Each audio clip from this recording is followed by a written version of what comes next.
You already know what they believed about God. One, singular,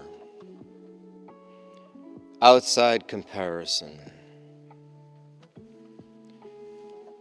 A civilization that had walked into slavery, into captivity, into occupation, and would not trade that word for any comfort the world offered. Yahweh is one. They knew that. They had always known that. But knowing who God is, and knowing what God was going to do, those were two different things. And ancient Israel knew both.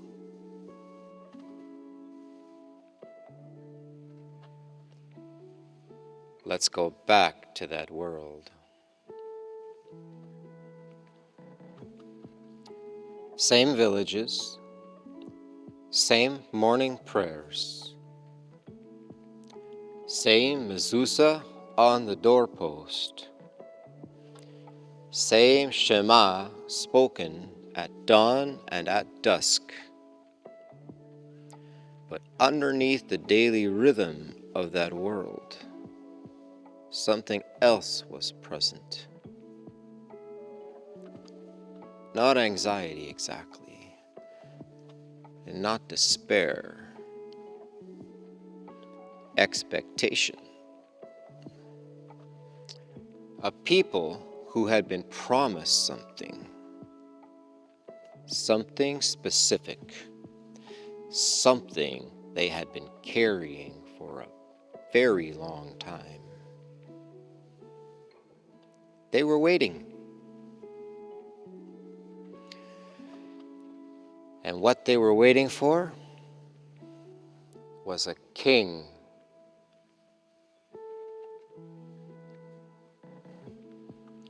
Before we hear the promise itself, we need to understand a word.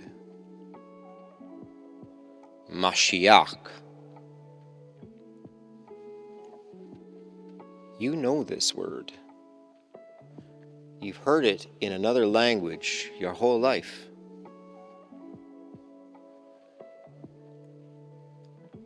Messiah. But step back from that word for a moment.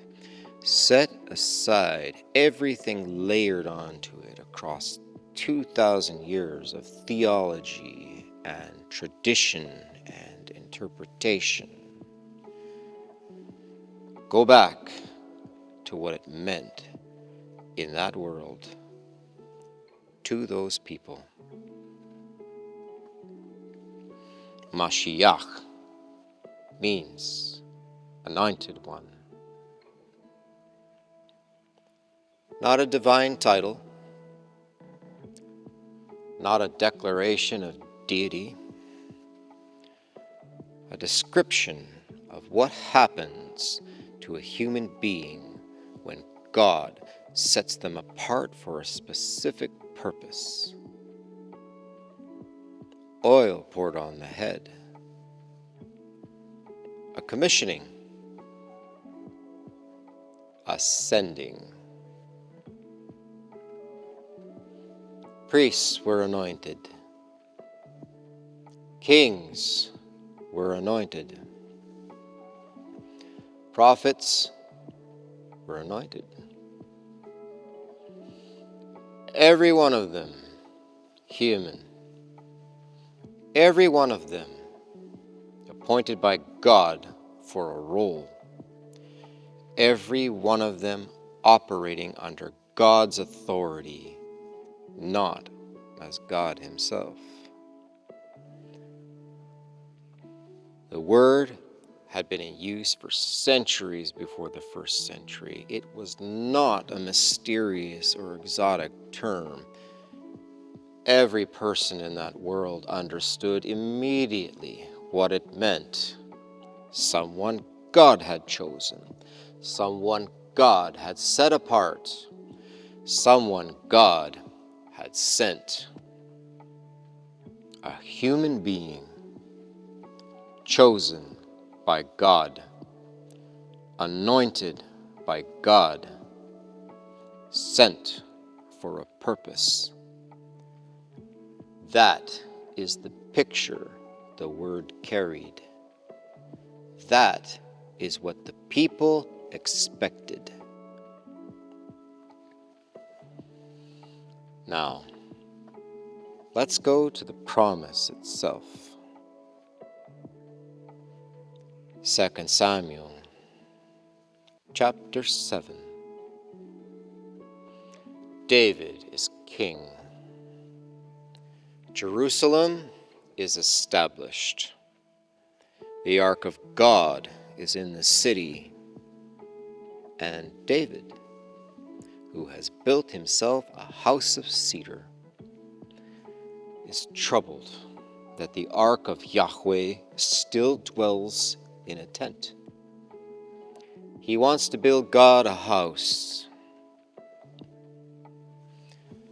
God's answer comes through the prophet Nathan, and it changes everything.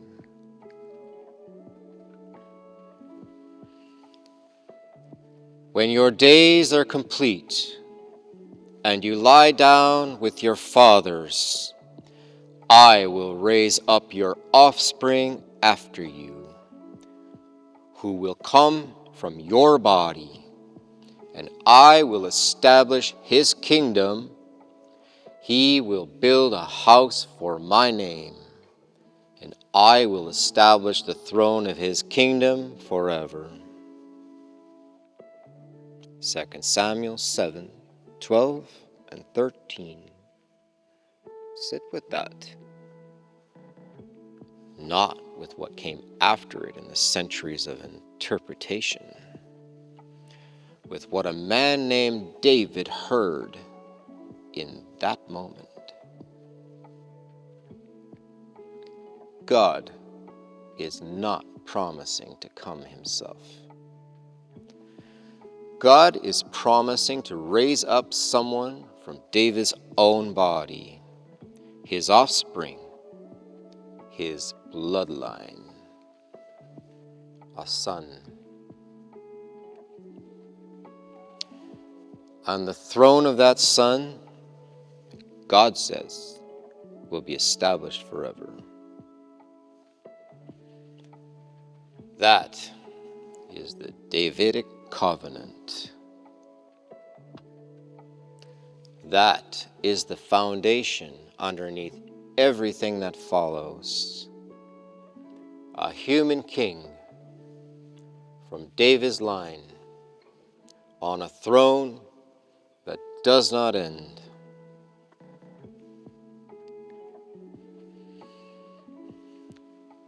Now, I want to show you something about the world this promise created. Because this was not a quiet theological idea sitting in a scroll somewhere. It was alive. It was active. It was shaping the way people thought and moved and hoped for centuries.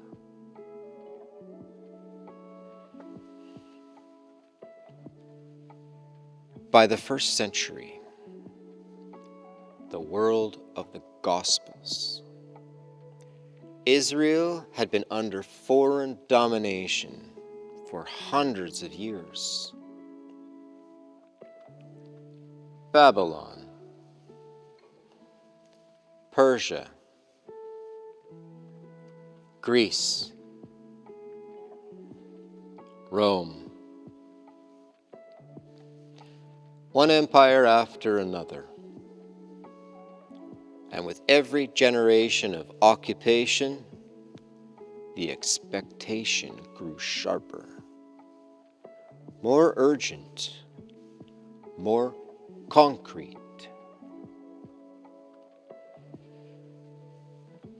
Where is the king? Where is the one from David's line? Where is the anointed one who will come and set things right?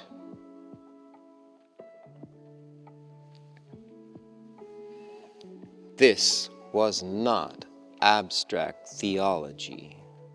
This was the hope a father passed to his son, the prayer a mother whispered over her children, the question underneath every Passover meal: will this be the year? And it produced something remarkable in that world.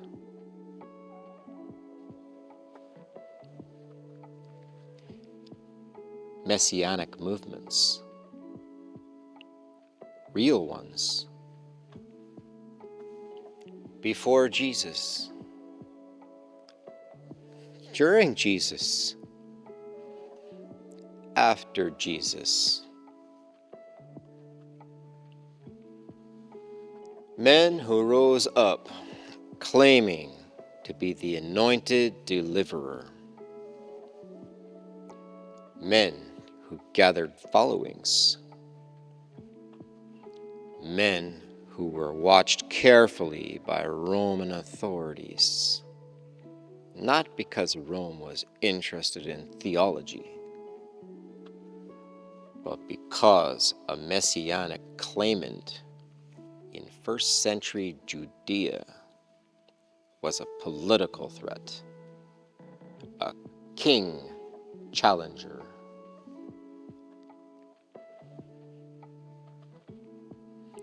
The historian Josephus documents several of them. Judas of Galilee, Davidic the Egyptian, Simon of Perea. Real figures, real movements, real followers. Every one of those movements was built on the same expectation. The anointed king is coming. A man from David's line, sent by God to deliver his people. That is what the word meant. That is what the people expected.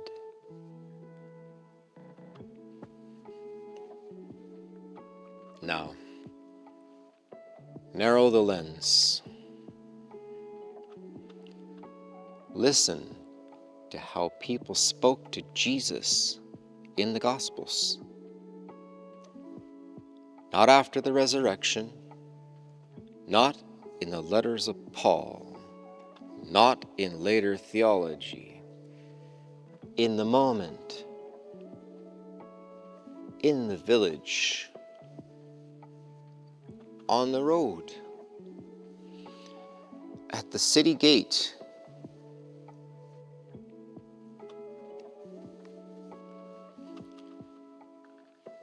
have mercy on us, Son of David.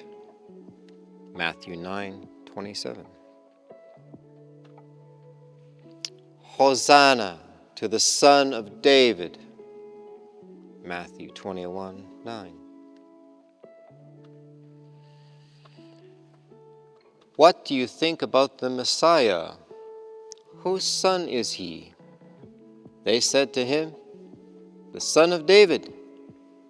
Matthew 22:42. Son of David. That phrase was not accidental. It was not a metaphor. It was a category, a specific claim about a specific kind of person. When the crowds reached for that title, when the blind men called out on the roadside, when the children shouted it in the temple courts, they were placing Jesus inside a framework they had carried since childhood, the framework of the Davidic promise. A human king, anointed by God from David's blood. That is who they thought he was. That is the only category their world gave them for what they were seeing.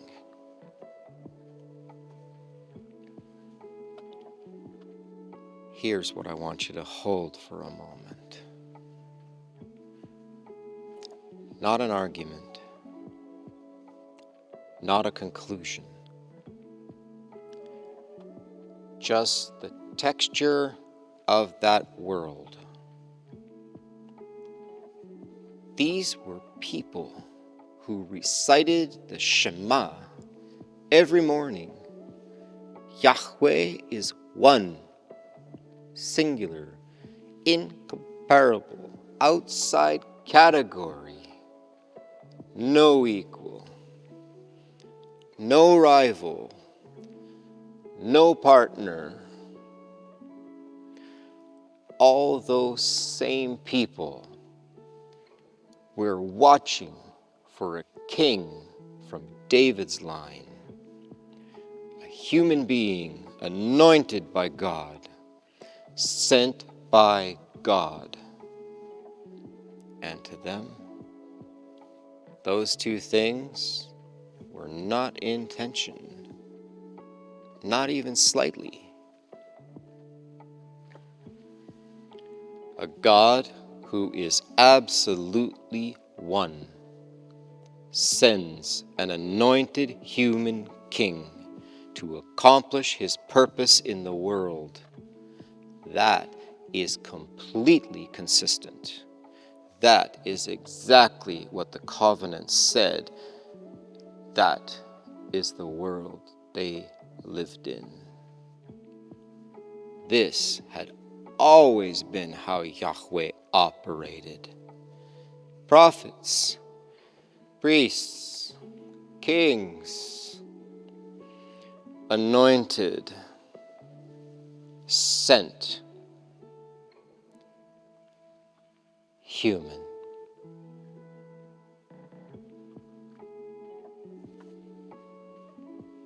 So, when a man appeared in Galilee from David's line, baptized in the Jordan, with a voice from heaven declaring him God's chosen, what framework did the people around him reach for? The one they had carried since childhood, spoken every morning, spoken every evening, written on the doorpost of every home, sealed in every jar. Yahweh is one, and the anointed king is a man. Those two truths live together in that world without contradiction. They always had. The question worth carrying forward is simple. When did they stop living together? And why?